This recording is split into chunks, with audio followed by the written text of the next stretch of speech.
This is Managing Mayhem. Brought to you by two lawyers and a layman. Because good intentions are not a legal defense. Wait, I'm sorry, they're not? Okay, well, let's get going then. Hello and welcome to Managing Mayhem with Patty, Jeff, and Jack. The three little cupids. Dressed in red. Dressed in red. All in Dressed in red. So tomorrow's Valentine's Day, which for some people is great and some people is terrifying. So I just wanted to take this time to remind everybody to get all of their reservations set. Jeff's panicking. This is the moment when you realize that a day notice is not enough. And those every restaurant you call is gonna be kind of snarky, and then they're gonna give you some shame of like tomorrow's Valentine's Day. We can have walk-ins, you know. You can try. Pretty booked. Any restaurant with "la" in the title will be just complete. Don't even try. Just go to Albertsons, get some wine. Anyways, okay, that's for another day. But it is Valentine's Day, and although you need to get your personal affairs in order, get your act together. Workplace, right? In the workplace, it's a whole different story. It's a whole different ball of wax, right? Obviously Valentine's Day, we think of office romances or romances, and we're not cynics in the Department of Love, but we have there shall be no love at the office. In the office. I mean, it seems like it would be easier if there was no love at the office. But seeing that recent surveys show that more than a third of people are either currently dating or have been involved with someone at the office, it is alive and well. Romance in the office. And I get that. That to me is not a surprising statistic. I think a lot of people. You spend a lot of time with your coworkers, so you naturally fall in love with your coworkers. Yeah, it's just like Stockholm. right. Remote work hasn't even crushed that, Right. I think I do love the way you use that. Another thing that, oh my gosh, another thing is that 65% of workers who are in that workplace romance date coworkers, 12% date a supervisor. So, which we'll talk about. And then even if you're not dating someone, half of workers say they actually currently have a crush on another worker. So, stocky. They're sitting there right now, just like cutting out the heart for the Valentine. They're going to secretly leave on the secret admirer Valentine. Now, I have to say before we get into this, because obviously we like romance, but it's a whole different level when it's a workplace romance. And Jeff and I have had a rash of investigations pertaining to... Gotta stop saying rash. I meant it literally. God implies God, it's ointment. Okay. We have had to address them, not personally, as outside counsel. So maybe the rash I think it's a Freudian slip pertaining to office investigations. Okay. Anyway. Let's investigate that no further. Please, for the love of God. Okay, so what are the biggest business and legal problems with workplace? That's a good question. Yeah, that is a good question. That is the question today. Oh yeah. Well, you have two kind of categories of office relationships. You have the coworker peer-to-peer relationship where they're on the same level or they're not in the same departments. There's really no, issue as far as the second category, which is where you have a supervisor-subordinate relationship. So I think the easiest one to talk about first is the coworker one. And most... Okay. Yeah, that seems a little more innocent. Yeah, most companies easier. don't really care that much unless it becomes their business. And so you're making out at the copier becomes my business, Janet. It's up in my business. Janet and Roy, please stop that. Please stop. You're also getting the messing up copies. Yeah. Sorry. So, with coworkers, really what companies, the biggest legal thing is to make sure it's consensual. And I know that kind of goes without saying, you would hope. But in a workplace, there are laws called sexual harassment. So you want to make sure that no one's feeling pressured, no one's stalking anyone. We have a creepy meter. You know, is it a consensual relationship? That Right. And Ryan, you're on it. Other than that, you really don't want it to be what you guys are saying, distracting to others. Right. You know, pretty gross to watch. Yeah. You know, Yeah, pretty That straightforward. PDA, you know, Just get off my. Can you get off my desk? please stop that. you're having to line up Just tax kinda on your the desk. keyboard. So. There's a lot happening. Yeah. Booby And then traps. in general, is it disrespectful? You know, is it, so distracting to others? Not just the PDA, but just, talking all the time, not doing their job, things like that. So Just distracting. Yeah, good. I don't want to see it or feel you guys near me. But the bigger, Okay, so what's the other? So the other that's- that, and that also doesn't sound that No, tame like, to me. get- So not the get way out. you guys are describing it. I know. Like, okay, so all right, what's the other one that has much more substantial legal risks and business risks is a supervisor-subordinate relationship. Yeah. And that's the one. Yeah. Really, I mean, you need to be on the lookout for both. But that's the one that can cause serious problems. A huge rash of legal problems. Just sorry. You're going to avoid rash. full body. But most companies, first of all, it's a conflict of interest. Most companies have a policy that prevent relationships, and it's based under it's usually under their conflict of interest policy. Right. And some of the main reasons are to prevent favoritism or even perceived favoritism, discrimination based on gender, and just that general, that aura of love just clouding your judgment as a supervisor. Which, it is very difficult not to have it be a conflict of interest. And so that is why the vast majority of companies say you can't be in a dating or romantic relationship in that role. Because, think of things, your pay, assignments, a favorable schedule, promotions, performance reviews. Even if you're being objective, no one's going to perceive it as such. All the peers and all the subordinates peers are going to be like, well, she or he gets preferential treatment. Even if it's not, that's how they're going to believe it. You're like, he's just going to the bathroom. Yeah, that's not preferential treatment. I don't get to go to the bathroom apparently, and they get to go to the bathroom. Oh, everyone spends the day in the bathroom. It's interesting, though, that people do perceive it out of one lens. You know what I mean? And so that takes away actually from the merits of someone's, job. The next risk, again, here is harassment, unlawful harassment, which would be sexual harassment. Obviously, we have a much larger risk here because whether it's welcome or not, there's a lot of implied pressure or intimidation between a supervisor subordinate. And so is it truly a consensual relationship? Right. Yeah. I think that I've seen people be approached by a manager or something in some way that is romantic. And it does immediately put you in a situation where you kind of immediately would think, oh, is this going to affect my job either way? So innately there's going to be some pressure that is unwanted in the workplace. That's there's a power imbalance. Exactly. That's really it. That's what it is. And if I say no to this person coming on to me, what happens to my job? That is the foundation of why sexual harassment laws came about, is that power imbalance. And there so it's even harder to probably see how consensual things are. Absolutely. In that kind of relationship versus just peer. And especially once, even if it is consensual, once they break up, and is there retaliation? Exactly. And, schedule change and then or people whatever. change their mind, and then they say, actually, you know what? That wasn't consensual. That there's all sorts of problems. The other thing that's difficult is that when you break up and you're in a supervisor subordinate, and let's say that supervisor says they really hurt me, so I don't want to talk to them for a while. Well, you don't get to do that in the workplace without it being unlawful retaliation because as supervisor, you need to be supervising them. And so, it makes it much more complicated. And obviously, it makes it prone for legal risk for unlawful retaliation. So, big problem. Big problem. Big problem. Well, they always really think they're not going to break up. They think it's great not. while they're in love. Well, right. Every relationship starts that way.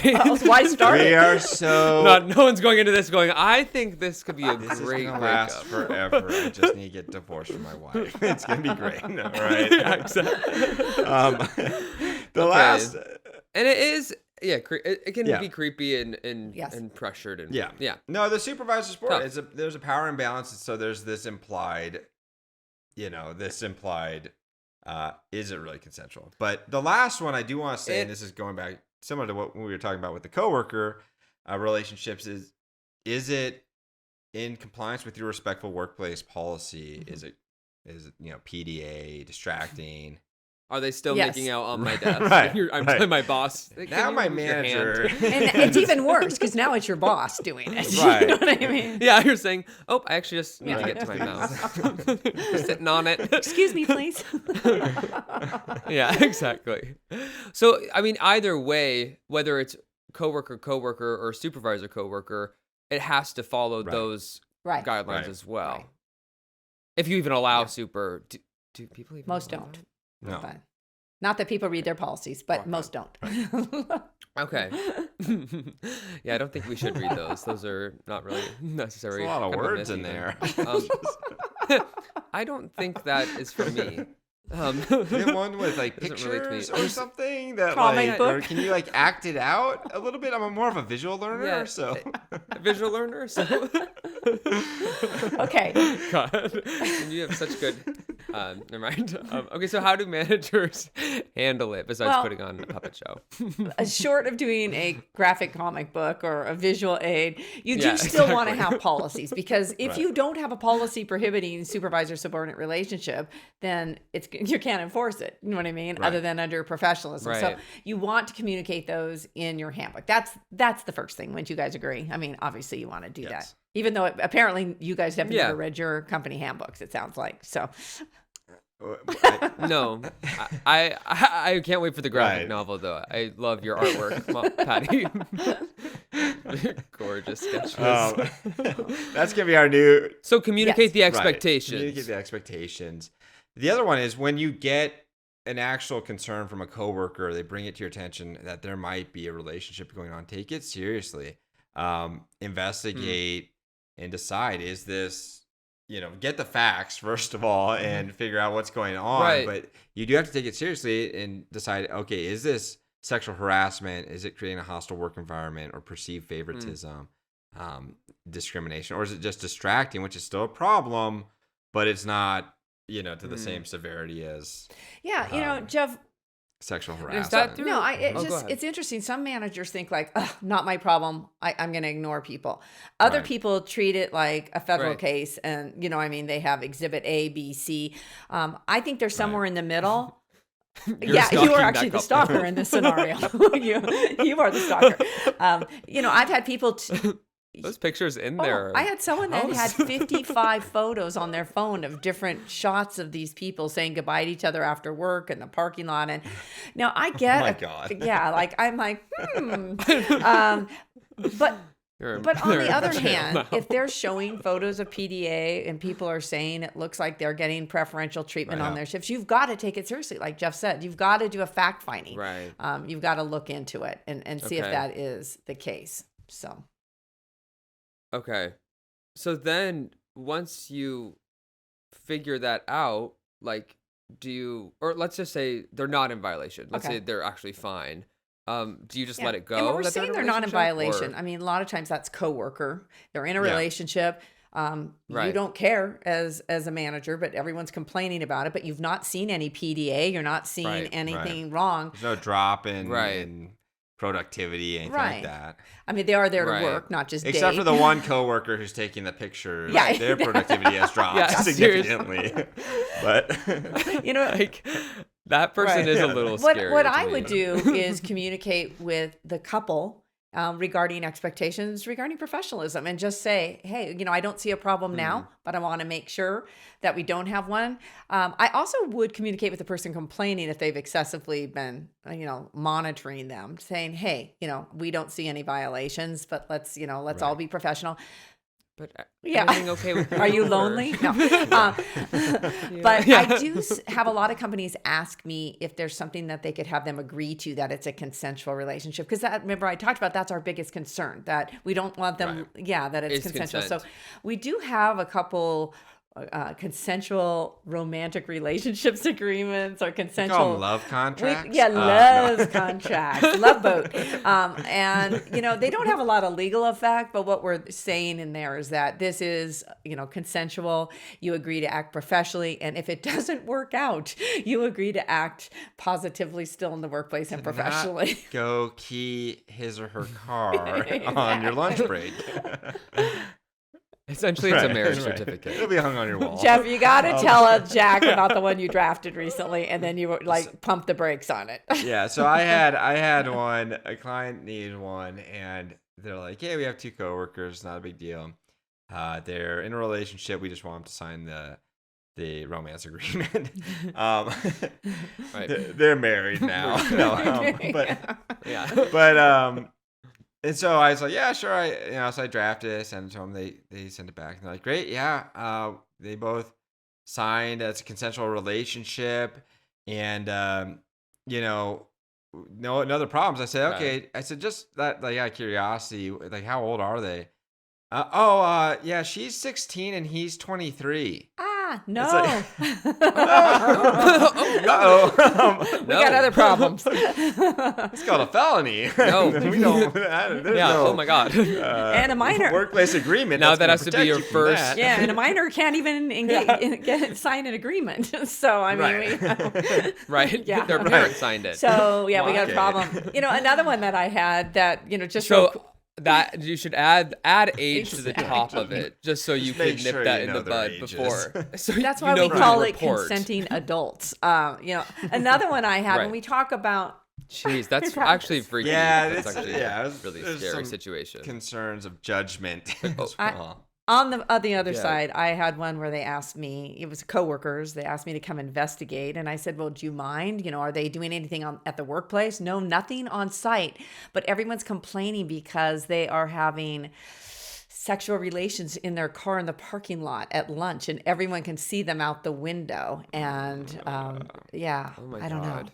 know. On that one, I have to Please say, no. they were in their Horrible 80s. story. And I mean, it was like, Actually, let him mean- let him have it. I don't know. You know It was what? like, They get whoa. a pass. No, actually, Let's move on. Let's move No, on. I really hate how we've gotten to this corner here. Okay, so how if you're having problems, whether it's too hot and heavy in the car or they're fighting, what do you do when you actually have to address issue with either it's going too well or it's going poorly? So when it's there's affecting trouble in the paradise workplace? for the business owner, Right. what I would do, and that could be a range of things. It could be, you see it as a conflict of interest, you see it as favoritism, anything. I would call each person. Yeah, I see it as entertainment. Right. You're warped. Like reality TV. It's not the Bachelor in Right. Paradise. Yeah, it's like I want every workplace. So it was a boring job for people. So I would call each person in the couple in. Some people bring them in together. Jeff, I don't know about you. I would bring them in No, separately. you gotta bring them in Yeah. separately And to it's- crack one of them. Oh. Right.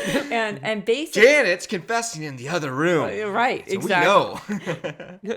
So She would never. I would tell them, I would be blunt with them. Are you guys in a romantic or dating relationship? Right. You don't care if they're having sex or not. It's whether they're in a romantic relationship. So don't pry. Don't pass moral judgment. Whether they're single, whether they're married and having an affair, that's not actually your company's business. It's whether they are complying with your conflict of interest policy, your harassment policy, or respectful workplace policy. Right. Right. And I will say this: it becomes, your company's business when their actual spouse is coming to the company and Yes. complaining or harassing the other person in the relationship. I mean, then it does Whoa. become your business. then it becomes Scary. Yeah. It also becomes Yeah. your business if you employ both people that are married and they're having an affair with someone else. Even Or, I mean, worse. so And then I do have snacks, and I am watching. Your the whole office thing. I'm is a not love working at all. refuge. You know, it's- so you're I'm just making cold calls to people outside, like, I think you should come by the office today. so you want to first of all get some confirmation if there is a relationship, and also whether it's consensual. Right. You want to, as we talked about, you want to know, is it consensual? And that's why it's important to separate them and ask the subordinate, are you being pressured into this relationship? Right. You know, and you, okay. Okay. So that's what I would do first. Okay. Stop talking. Nope. Then what? No, then I would cite the conflict of interest policy once they've admitted to it, and especially if it's a supervisor subordinate relationship, I would cite the conflict of interest policy, and then I would put it on them. Let them decide how they want to handle it. You know, you got a couple options. You can end your relationship. You can continue your relationship, but someone's transferring, and here are the open positions that they can go to. If we even have them, yeah. If you have them, we're not going to create it. Right. Or you can say one of you quits. One of you can quit, and you guys decide. But you decide. You know. Yeah, I like that. Well, that seems hard too. That's an extra level of the game show. It's like, and you decide which one loses their The job. reason I like that option, though, even though it's awkward, is that I think for many years the company would pick the person that was the higher, paid, more the supervisor. Yeah, the supervisor we need this to person. stay. Right. And unfortunately, that tends to be the male through the years. That's changing, but so that could be a disparate treatment discrimination. You know what I mean? So I like having them decide. So leaving it up to them actually kind of evens that and out. if they get a couple days to decide and they can't decide, we'll decide for you. You're both fired. Right. Yeah, I don't like it. So what if they are clearly in a relationship, but when they're confronted, they just say like, no, we're not. We're like friends. that. We're friends. That happens We're like not, 95% of the time, doesn't it? Yeah. Joe? How do you what do you have to do? Like, do you have to show receipts, Right. like the pictures and like what the messaging? What do you do? I think that happens the most of the time, and that's why we've added in conflict of interest policies. And I'm trying to read it here for you. I've actually added, rather than saying you can't be in a romantic relationship between a supervisor and subordinate, I actually put in there that it's a conflict of interest if your personal activities adversely impact your ability to exercise good judgment or act in the best interest of the company. That could be even a friendship. That could be someone that, you're giving favoritism toward, you're doing stupid stuff that looks bad on the company. You know what I mean? You're gone for 3 hours at lunch with a subordinate. I don't have to prove that you're in a romantic relationship. It's still a conflict of interest. And I think that's your sweet spot there without having, if they don't admit it. What do you think, Jeff? Because then you're not even commenting on the nature of the relationship as much as the productivity and if they're able to actually. Right. And they'll always say they're friends. They will admit they're friends. Everyone denies. That's why you separate them. Yeah. 2 separate rooms. Jeff's like, he loves the relationship. This is my. Jeff is the one who can always get relationship stuff out of all of us growing up. I just sat there and people Always just started gonna talking to me. I'm that kind of person. Which I feel ironic because you were so nervous about dating that your grandma, she bought you the movie Hitch to help you out. Sorry, Jeff, not to throw you under the bus, but. Such a good movie. Well, I'm married now, so it must have worked. So and she's amazing, your wife. So there. Yeah. I watch Hitch every day. I think more. The other thing I would say ahead, though Jeff. is you can use your respectful workplace policy as well if you can't pin it under the conflict of interest policy as far as being professional to other people and coworkers. And it also you can pin it to the productivity, because a lot of times these relationships, maybe there's not overt like making out, but they're spending a lot of time with the other person away from their workstation. So they're not working. And they're not working, or they're distracting other coworkers. And so that's impacting, their coworkers' productivity. And so I think that you can definitely pin it to a couple things when they deny it and like, no, we're just friends. Right. You know, Right. that's it.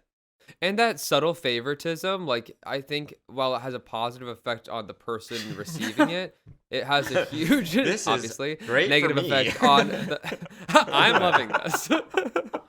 Everyone else hates them. This Everyone is pretty hates sick. them. Yeah, everyone Hating else life, is hating their pissed off. jobs, you know. Yeah. Yeah. Hey, Yeah, so mhm. I think that's true, Jeff. Yeah, This we is do have pretty some nice. policies that are pretty catch-all like that. So Yeah. Okay. Awesome. So then, okay, now we get to the really good part is how do you, if they, and probably most likely when they break up, No, these what do you do to stop them from absolutely turning it these into a war last zone? forever, Jack. We've never seen an office break. Yeah. All right. This actually would be a great dating show, like the office relationship. until it ends. Yeah, exactly. And that's part of it. It's the Right. final the challenge. obviously the reason why we want everyone to have Then it's a a survivor. conflict of interest policy for supervisor subordinates because of really the breakup. Even if we get past the hurdle that it's consensual, once they break up, it is almost impossible to defend a claim after that breakup because they treat each other differently. You know what I mean? And so that right. person's going to say, now you're not giving me the promotion. Now you're not including me at the training Right. meetings. Or someone Right. is ticked off and hurt, and so they act differently. And so Right. it's very difficult. And they are being treated differently by someone they were dating, so they can then say, it's Right. because It's like- we were dating. Right. 'Cause And the part of it's supervisor once true. said to me, well, I'm ignoring her because I need my heart to heal. And I'm like, but that's illegal. You Yeah. can't ignore her. She bad. reports to you. Healing is You've got- illegal here. You've got two hats unfortunately. on. You've got your supervisor hat, and you got your. So here's where you actually got a little turned around. And why we Remember don't had this recommend conversation like 3 weeks ago about how this was a bad idea, and you signed the signed- love contract, and now Right. you're Yeah, like, exactly. really?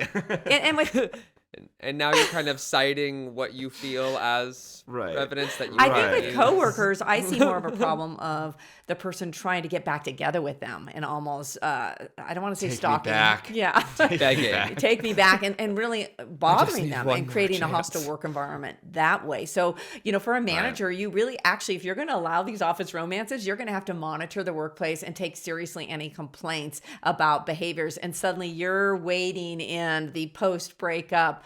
And that becomes very challenging. All and of a sudden, difficult. you're a relationship counselor, and Yeah. you didn't know that's what you signed up Yeah. for, but that's what you're doing. Watch You're Hitch. No, I'm kidding. Fine. So basically, For today's meeting, we're gonna watch Hitch. I think office. No one is doing anything productive because for the next 90 minutes, We're watching Hitch, and then Yeah. also The Grinch because there's some good love stories his in heart that. grew. I Resize. I want everyone to find romance in life, but you know what? There's a lot of different places to find them beside the workplace. And if you find them in the workplace, Right. make sure that you're following company policies. Ignore and, your emotions. Just fall in firewall, love with- firewall. You know Fall what I in love mean? with someone from a different department. I mean, just Yeah. keep it simple. Like that's Yeah. easier. Exactly. Right, So so- that's our tips on actually what ends up being a very complicated topic for HR because they have to look into it, and it does affect a lot of people. Obviously we're here for you to contact us. Right. Jeff will sleuth away for you if you want Send us to a- do the investigation. Send us if you have any good workplace romance stories. Send them to admin@mwlegal.com, and We Exactly. we would love Okay. to hear them because. Now, speaking of romance, God, are I'm they excited interesting. to say that now we're going to have my husband as a guest speaker, a guest interviewee, and we're going to not have really? a podcast next week, right? Because of President's Day. So on Right. the 27th, Rob Ball, Associate General Counsel at Packaging Corporation of America, will be here to talk about homophily in the workplace. Jack's like, what is that? Oh yes. I'm like, We're what like is elevating that? everything. We have a renowned guest, and we have an excellent topic that I don't know Homophily. what the word means. Think about it. Homophily. Okay. Okay, Right. we'll That's find out great. next week. The other Or announcement that 2 we weeks. have is on February 28th. We're putting on a HR seminar where we're going to talk about what is reasonable accommodation under the ADA, and it's an hour and a half. And Patty and I are going to go into detail on what are your options for making reasonable accommodations, and Yeah, we're how not to do gonna it. we're not gonna talk about love addiction, but we're gonna talk about a lot of other issues. No, we may talk about I'll be service in a separate animals. We'll talk conference about it. That's great. That's a great Well, topic. thank you guys, and happy Valentine's Day. Yeah. Happy Valentine's I Day, hope we everybody. didn't crush the souls of the romance. No. I don't. Yeah, it is. I just think the workplace thing is crazy. It just sounds crazy. Okay, so just It's forbidden. let's leave this episode. We have to get out of here. It's forbidden, and the forbidden love isn't fun. And any story, it always sounds good, but then they drink the poison at the end of the play, and then Doesn't Wait, go what play well. was that? Confusing. Was that a good play? Romeo and Juliet. Jeff. That not very well known play. All right, guys, have a great I wrote week. it. Hope it's Mayhem mayhem free week. Okay, bye. Bye. Managing Mayhem is presented by Management Northwest and Management Southwest and cannot be copied or rebroadcast without prior written consent. By listening to this podcast, you understand that we, or at least two of us, are lawyers, but we are not your lawyers. Therefore, nothing we say on the podcast should be taken as legal advice or considered to create an attorney-client relationship. It is solely meant for your educational and informational purposes. The podcast should not be used as a substitute for legal advice from an attorney licensed in your state. Please be aware that listening to lawyers can cause side effects such as migraine, self-doubt, and also may cure insomnia. But you know what? Trust your own judgment or you're not your mom.